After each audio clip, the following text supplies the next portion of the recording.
മാഷെ, ലൈഫ് സ്റ്റോറീസിലേക്ക് സ്വാഗതം. മൊഹിയുദ്ദീൻ നടുക്കണ്ടിയിൽ, അങ്ങനെ തന്നെയല്ലേ?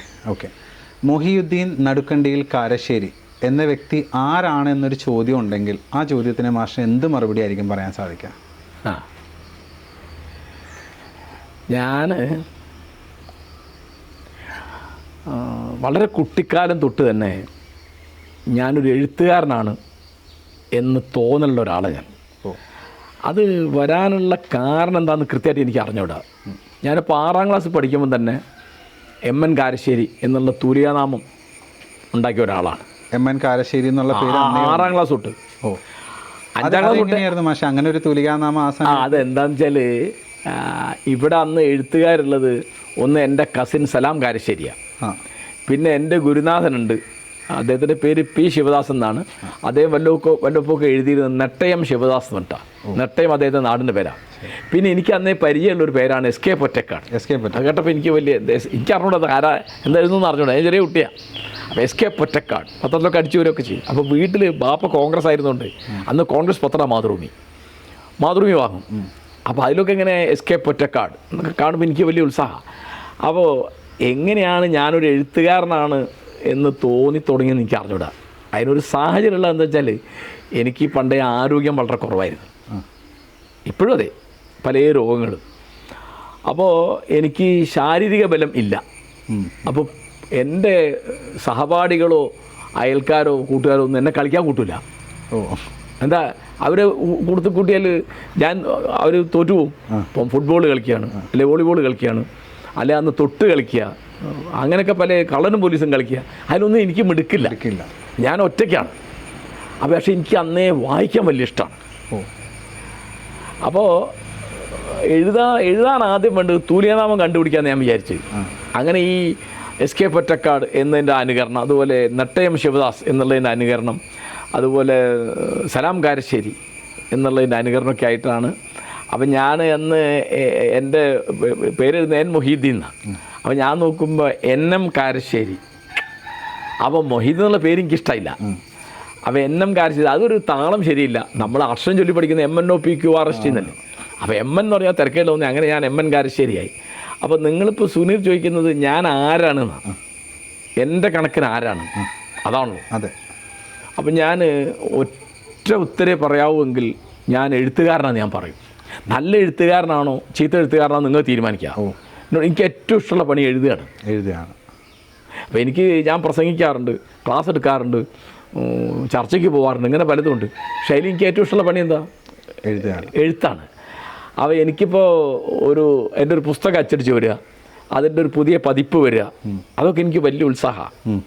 അല്ല, അത്തരം ഉത്സാഹം എനിക്ക് വേറെ ഒന്നിലും ഇല്ല. അപ്പോൾ ഞാൻ എഴുതിയൊക്കെ ബാക്കി ഉണ്ടാവുമോ എനിക്കിപ്പോൾ പറയാൻ പറ്റില്ല. എന്നെ കൊണ്ടാവും പോലെ എനിക്ക് വളരെ പരിമിതികളുണ്ട്. ഭാവന വളരെ കുറഞ്ഞൊരാളാണ് ഞാൻ.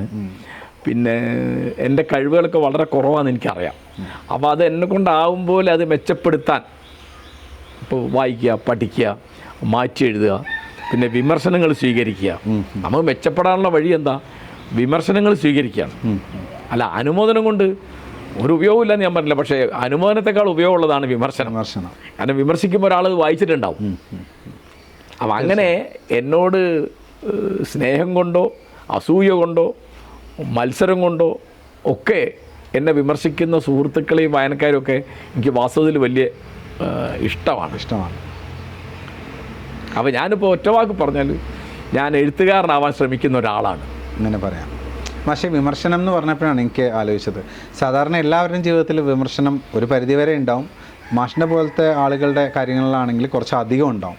ഈ വിമർശനങ്ങളെ നമ്മൾ മാഷ് എങ്ങനെയാണ് നേരിടുന്നത്? അല്ലെങ്കിൽ മറ്റുള്ളവർക്ക് ഇപ്പോൾ ഒരു പൊതുസമൂഹത്തിനോട് പറയാനായിട്ട് എങ്ങനെ നേരിടണം എന്നായിരിക്കും പറയുന്നത്? അല്ല സുനീർ, അത് നേരിടുന്ന പ്രശ്നമൊന്നുമില്ല. എന്താ കാരണം വെച്ചാൽ ഇപ്പോൾ ഞാൻ ഒരു പൊതുപ്രവർത്തകനാവുന്നത് വളരെ ചെറിയ അർത്ഥത്തിലാണ്. 1971 തലശ്ശേരിയിൽ കലാപം ഉണ്ടാകുമ്പോഴാണ്. ഹിന്ദു മുസ്ലിം കലാപം. അന്ന് ആരും മരിച്ചില്ല കലാപത്തിൽ. പക്ഷേ ഞാൻ ഞെട്ടിപ്പോയി.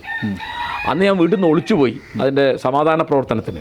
അന്ന് KP രാധാകൃഷ്ണൻ്റെ നേതൃത്വം, അദ്ദേഹം മരിച്ചുപോയി, നേതൃത്വത്തിൽ അവിടെ ഒരു ക്യാമ്പ് ഉണ്ടായിരുന്നു, അതിൽ പങ്കെടുത്ത ആളാണ്. അപ്പോൾ 70-ൽ തന്നെ 70-71 കാലത്ത് കോഴിക്കോട് ഇസ്ലാം ആൻഡ് മോഡേണിറ്റി സൊസൈറ്റി ഉണ്ട്. ഞാൻ ഗുരുവായൂരപ്പങ്ങളിലാണ് പഠിച്ചത്. അപ്പോൾ NP മൂവ്മെൻ്റ് അയൽവക്കത്തായിരുന്നു ഞാൻ, ആഴ്ചവട്ടത്താണ് താമസിച്ചിരുന്നത്. അപ്പോൾ NP Muhammad, PNM Koyatti, professor Bahauddin, മൂസായ ബേക്കർ, Salam Karassery, EA Koya, MA Pakkarkoya, doctor EV Usman Koya തുടങ്ങിയവർക്ക് ചേർന്നിട്ടാണ് ഇസ്ലാം ആൻഡ് മോഡേണിറ്റി സൊസൈറ്റി ഉണ്ടാക്കിയത്. അപ്പോൾ വിവാഹമോചനം, അനന്തരാവകാശം തുടങ്ങിയുള്ള സംഗതികളിൽ ഇസ്ലാമിക പാരമ്പര്യത്തിൽ വിമർശിക്കപ്പെടേണ്ട പലതുണ്ട് എന്ന് അന്ന് തന്നെ എനിക്ക് ചെറിയ പ്രായത്തിൽ തന്നെ, ഞാൻ അന്ന് BA പഠിക്കുന്ന വിദ്യാർത്ഥിയാണ് എന്നു എനിക്കറിയാം. ഞാൻ അന്ന് ഇതിനെതിരായിട്ട് പ്രസംഗിക്കുന്ന ആളാണ്. ഇപ്പോൾ ബഹുഭാര്യത്വം അല്ലെങ്കിൽ ഇപ്പോൾ പർദ്ദ, മുഖം മൂടുന്ന പർദ്ദ, ഞാൻ എതിരാണ് അതിന്. ബഹുഭാര്യത്വം അത് നിരോധിക്കുകയാണ് വേണ്ടത്, ഏറ്റവും ചുരുങ്ങിയ നിയന്ത്രിക്കെങ്കിലും വേണം. അതൊക്കെ വളരെ അന്യായമായ കാര്യങ്ങളാണ്. അതുപോലെ സ്വത്ത് കൊടുക്കുക, അതിപ്പം ബാപ്പ മരിച്ചാൽ മകന് കിട്ടുന്നതിൻ്റെ പകുതി ആ മകൾക്ക് കിട്ടിയിട്ടുള്ളൂ, അനന്തരാവകാശം. ഒക്കെ വലിയ അന്യായമാണ്. അതുപോലെ ഇപ്പം ബാപ്പ ജീവിച്ചിരിക്കുക മകൻ മരിച്ചു പോയാൽ മകൻ്റെ മക്കൾക്ക് സ്വത്തിൽ അവകാശമല്ല, പിതാമഹൻ്റെ സ്വത്തിൽ അവകാശമല്ല എന്നാണ്. ഒക്കെ തെറ്റായ കാര്യങ്ങളാണൊക്കെ. അപ്പോൾ അതിനൊക്കെ വിമർശിച്ചാണ് ഞാൻ വളരുന്നത്. ഞാൻ അന്നേ ഇതിനെതിരായിട്ടൊക്കെ പ്രസംഗിക്കും, എഴുതും. പിന്നെ 1985 ഏപ്രിൽ മാസത്തിൽ ഷാബാനു കേസിൻ്റെ വിധി വന്നു, പ്രസിദ്ധമായ. അപ്പോൾ അന്ന് ഷാബാനു കേസിൻ്റെ വിധി എന്താണ്? മൊഴി ചൊല്ലിയ ഭാര്യയ്ക്ക് പുനർവിവാഹം വരെയോ മരണം വരെയോ ജീവനാംശം കൊടുക്കാനുള്ള ഉത്തരവാദിത്വം നിന്ന് മുസ്ലിം ഭർത്താവിനെ ഒഴിവാക്കാൻ കഴിയില്ല എന്ന് സുപ്രീം കോടതി വിധിച്ചതാണ്. അന്നത്തെ ചന്ദ്രചൂഡാണ് അത്, അന്ന് ചീഫ് ജസ്റ്റിസ്. അപ്പോൾ അതിനെ അനുകൂലിക്കാൻ കേരളത്തിൽ വളരെ കുറച്ച് ആൾക്കാരെ ഉണ്ടായിട്ടുള്ളൂ. അതിലിപ്പോൾ അനുകൂലിച്ച ഒരാൾ ആര്യാടൻ മുഹമ്മദാണ്, ഒരാൾ NP മുഹമ്മദാണ്, ഒരാൾ PP ഉമ്മർ കോയയാണ്, ഒരാൾ NP മൊയ്തീനാണ്, പിന്നെ വേറൊന്ന് CN അഹമ്മദ് മൗലവിയാണ്, വേറൊന്ന് ചേകനൂർ മൗലവിയാണ്. ചേകനൂർ മൗലവിയുടെ ആദ്യത്തെ പുസ്തകം അതിനെപ്പറ്റിയാണ്. പിന്നെ അന്ന് അനുകൂലിച്ചിരുന്ന ഒരാളാണ് KN കുഞ്ഞാമത്, പിന്നെ ഹമീദ് ചേതങ്ങല്ലൂർ, പിന്നെ ഞാൻ. അങ്ങനെ വളരെ കുറച്ച് ആളെ ഞാൻ അനുകൂലിച്ചിട്ടുള്ളൂ. അപ്പോൾ അന്ന് ഞാൻ അതിനെപ്പറ്റി ഉമ്മമാർക്ക് വേണ്ടി ഒരു സങ്കട ഹർജി എന്നൊരു ലേഖനം എഴുതി മാതൃഭൂമി ആഴ്ച പതിപ്പിൽ. ഒക്കെ വലിയ കോലാഹലമായിരുന്നു. അപ്പോൾ ഞാൻ പണ്ടേ എങ്ങനെയാണ് ഞാൻ, അതായത് എനിക്ക് പറ്റാത്ത ഒന്ന് കണ്ടാൽ ഞാനത് പറയും. അത് രാഷ്ട്രീയം എന്താണ്, മതം എന്താണ്, സാഹിത്യം എന്താ, അങ്ങനെയല്ല. അതെന്ന് വെച്ചാൽ അനീതിയാണ് എന്ന് തോന്നിയാൽ ഞാനത് പറയും. അത് എൻ്റെ അടുത്ത് കണ്ടിട്ട് നിങ്ങൾ പറഞ്ഞ എനിക്കൊരു വിരോധമില്ല. ഞാനങ്ങനെ പലപ്പോഴും തിരുത്തിയിട്ടുണ്ട്, പലതും ഞാൻ പിൻവലിച്ചിട്ടുണ്ട്. കാരണം നമ്മൾ മനസ്സിലാക്കിയ ശരിയല്ല എന്ന് മനസ്സിലാക്കുമ്പോൾ അത് തിരുത്തുന്നതിന് എന്താ, അത് നല്ലതല്ലേ. അപ്പോൾ അതുകൊണ്ട് ഈ എതിരഭിപ്രായങ്ങൾ കേൾക്കുക, ചീത്ത കേൾക്കുക, ഇപ്പോൾ വളരെ ഫേസ്ബുക്ക്, വാട്സപ്പ്, യൂട്യൂബ്, അതിലൊക്കെ ധാരാളമാണ് അതൊക്കെ. അപ്പം ഞാനത് മിക്കത് ശ്രദ്ധിക്കാറ് തന്നെ ഇല്ല. പിന്നെ എനിക്കതിലൊരു പരാതിയില്ല. കാരണം അതിനാ തെറി പറയുന്നത് അവർക്ക് വാദങ്ങളില്ലാതെയായിട്ടാണ് തെറി പറയുന്നത്, അല്ലേ? അവർക്ക് സ്റ്റേറ്റ്മെൻ്റ് ആയിട്ടൊന്നും പറയാനില്ല. മറുവാദം ഉണ്ട് എങ്കിൽ, മറുപടി ഉണ്ടെങ്കിൽ അത് പറഞ്ഞാൽ മതി. അപ്പോൾ ആരാ തെറി പറയുന്നത്? പറയാനില്ലാത്തവരാണ്, അല്ലേ? അപ്പോൾ ഒരാൾ, ഇപ്പോൾ ഞാൻ ഒരു ഉദാഹരണം പറഞ്ഞുതരാം. ഞാൻ അങ്ങനെ നേരിടുന്നതെന്നാണ് ഇപ്പോൾ സുനീർ ചോദിച്ചത്. ഒരു ഫേസ്ബുക്കിൽ എന്താണെന്ന് എനിക്ക് ഓർമ്മയില്ല, ഒരു പോസ്റ്റ് ഇട്ടപ്പോൾ അതിൻ്റെ അടിയിൽ ഒരാൾ പോടാ നായിൻ്റെ മോനെന്ന് ഒരു കമൻ്റ് ഇട്ടു. അപ്പോൾ ഞാൻ അതിൻ്റെ അടിയിൽ താങ്ക് യു ഒന്ന് അടിച്ചു. അപ്പോൾ അയാൾ കൊണ്ടുപോടാ നിൻ്റെ താങ്ക് യു, ഞാൻ വീണ്ടും താങ്ക് യു എന്ന് അടിച്ചു. ആർക്കാണ് നിൻ്റെ താങ്ക് യു വേണ്ടത്, ഞാൻ വീണ്ടും താങ്ക് യു എന്ന് അടിച്ചു. കൊണ്ടുപോയി ചൂടടാ നിൻ്റെ താങ്ക് യു. ഇയാൾ എന്തൊക്കെ പറയുന്നത്, അപ്പോഴൊക്കെ ഞാൻ താങ്ക് യു. അയാളിങ്ങനെ ദേഷ്യം പിടിച്ച് ചാടുന്നുണ്ടാവും, ഞാനിങ്ങനെ ചിരിക്കുകയാണ്. ഇതൊക്കെ ചിരിക്കാനുള്ള വിഷയമാണ്, ദേഷ്യം പിടിക്കാനുള്ള അല്ല. എനിക്കതിൽ ദേഷ്യം വരില്ല. അത് ഞാൻ സന്യാസി ആയതുകൊണ്ടൊന്നുമല്ല. കാരണം ഒന്ന്, നമ്മളൊരു വാദം ഇപ്പോൾ സാഹിത്യത്തെപ്പറ്റിയോ മതത്തെപ്പറ്റിയോ രാഷ്ട്രീയത്തെപ്പറ്റിയോ കലയെപ്പറ്റിയോ സാമൂഹിക പ്രശ്നങ്ങളെപ്പറ്റിയോ അല്ലെങ്കിൽ വ്യക്തിത്വത്തെപ്പറ്റിയോ നമ്മളൊരു അഭിപ്രായം പറഞ്ഞു. അപ്പോൾ അതിൽ ദേഷ്യം പിടിച്ച് ചാടുന്ന ആരാണ്? മറുപടി ഇല്ലാത്ത ആളാണ്. മറുപടി ഇല്ലാത്ത ആൾ മറുപടി പറയും, മറുപടി ഉള്ള ആൾ മറുപടി പറയും, മറുപടി ഇല്ലാത്ത ആൾ തെറി പറയും. ഉത്തരം കിട്ടുമ്പോൾ ആ തെറി എന്ന് പറയുന്നത് പരാജിതൻ്റെ ആയുധമാണ്. ഞാൻ തെറി പറയില്ല. എന്താ കാരണം? ഞാൻ ജയിക്കുന്ന ആൾ. എന്താ ഞാൻ ജയിക്കുന്നത്? ഞാൻ പറഞ്ഞൊക്കെ ശരിയായതുകൊണ്ടല്ല. ഞാൻ പറഞ്ഞത് എൻ്റെ പരിമിതമായ യുക്തിബോധം, നീതിബോധം അനുസരിച്ച് ശരിയാന്ന് തോന്നുന്നു ഞാൻ പറഞ്ഞത്. ഞാൻ ആരെയും പേടിച്ചൊന്നും പറയില്ല. ഞാൻ ആരോട് 10 റുപ്യ വാങ്ങിയിട്ടൊന്നും പറയില്ല. ഒരു സ്ഥാനം കിട്ടാൻ വേണ്ടിയോ കിട്ടാതിരിക്കാൻ വേണ്ടിയോ, ഒരു സമ്മാനമോ സൗജന്യമോ കിട്ടാൻ വേണ്ടിയോ കിട്ടാതിരിക്കാൻ വേണ്ടിയോ ഞാനൊന്നും പറയുന്നില്ല. ഞാൻ പറയുന്ന ആത്മാർത്ഥമാണ്. തെറ്റുപറ്റും, മനുഷ്യനല്ലേ. അപ്പോൾ അതുകൊണ്ട് എനിക്കതിൽ പരാജയമില്ല. ഞാൻ പറഞ്ഞു, ഇപ്പോൾ ഒരാൾ പറയാം നിങ്ങൾ ഈ പറഞ്ഞത് ശരിയല്ല, എന്തുകൊണ്ടാണ് എന്നെ യുക്തിപൂർവ്വം ബോധ്യപ്പെടുത്തി ഞാൻ പറയും ക്ഷമിക്കണം, എനിക്ക് തെറ്റി, എനിക്ക് അതിൽ ഖേദമുണ്ട്, ഞാൻ പിൻവലിക്കും. അതിൽ പരാജയമൊന്നുമില്ല. അപ്പം അതുകൊണ്ട് ദേഷ്യം പിടിച്ച് ചാടി കളിക്കേണ്ട പണിയില്ല. ഇപ്പം ചാനൽ ചർച്ചകരൊക്കെ പലരും എന്നോട് നിങ്ങൾ ഇങ്ങനെ ശാന്തനായിട്ടിരിക്കുന്നത് അങ്ങനെ. നമ്മൾ എനിക്ക് എന്താ എൻ്റെ ഇത് വിൽപ്പന ചരക്കൊന്നുമില്ല, എനിക്ക് എൻ്റെ ഇന്ന ചരക്ക് വിറ്റുപോയില്ല.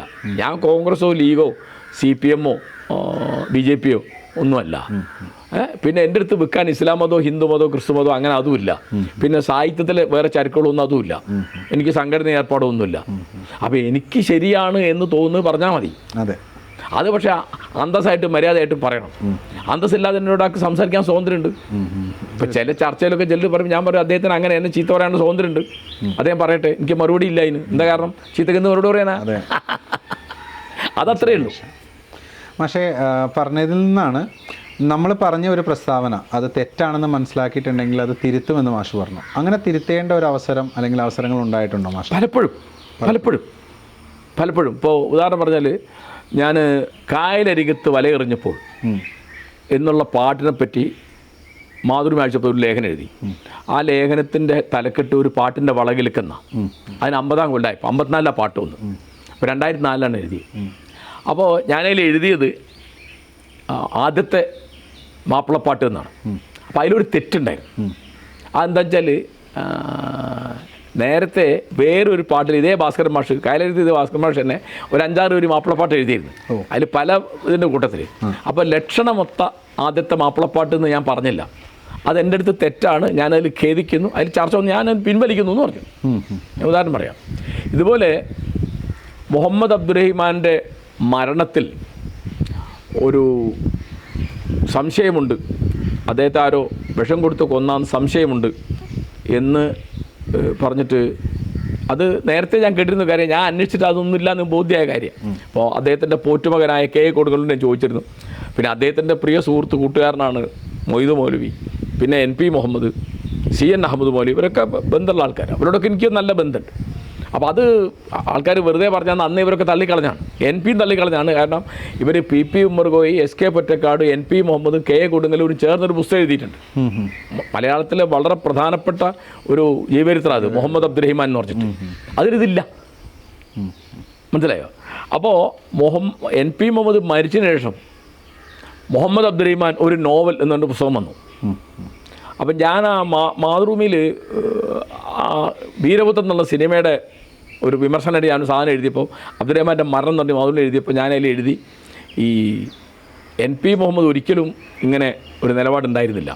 ഞാൻ അതിനോട് സംസാരിച്ചിട്ടുണ്ട്. പിന്നെ അദ്ദേഹം എഴുതിയ ലേഖനങ്ങളിലോ അദ്ദേഹത്തിൻ്റെ പ്രസംഗങ്ങളിലോ അദ്ദേഹം കൂടി ചേർന്ന് എഴുതിയ ജീവചരിത്രത്തിലോ ഇതില്ല.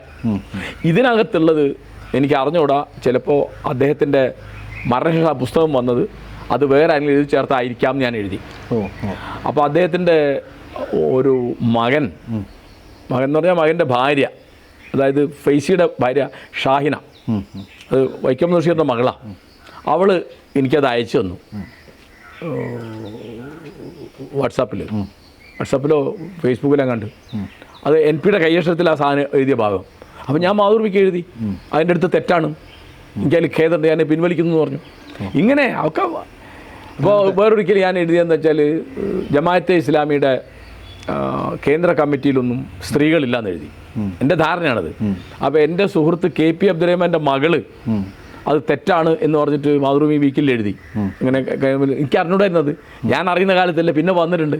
അത് ഞാൻ അന്വേഷിച്ചില്ല, ഞാനത് പിൻവലിച്ചു, ഖേദം പ്രകടിപ്പിച്ചു. അതൊക്കെ സാധാരണയാണെന്നേ. ആർക്കാ തെറ്റ് പറ്റാത്തത്? എനിക്ക് പറ്റും. ആർക്ക് തെറ്റ് പറ്റില്ലെങ്കിൽ എനിക്ക് ഉറപ്പാണ്, ഞാനൊരു സാധാരണ മനുഷ്യനാണ്, എനിക്ക് തെറ്റ് പറ്റും. ആ തെറ്റ് പറ്റിയാൽ അത് ഏറ്റു പറയാനും ഖേദം പ്രകടിപ്പിക്കാനും എൻ്റെ പ്രസ്താവന പിൻവലിക്കാനും ഞാൻ എന്നും തയ്യാറാണ്. ഇതിപ്പം സുനീർ പറഞ്ഞുകൊണ്ട് 2-3 ഉദാഹരണം വരുന്നുണ്ട്, വേറെ ഉദാഹരണങ്ങൾ ഉണ്ടാവും. ധാരാളം തെറ്റ് പറ്റിയിട്ടുള്ള ഒരാളാണ് ഞാൻ. ഒരു മനുഷ്യൻ എന്ന രീതിയിൽ തെറ്റെന്തായാലും ആർക്കും പറ്റും.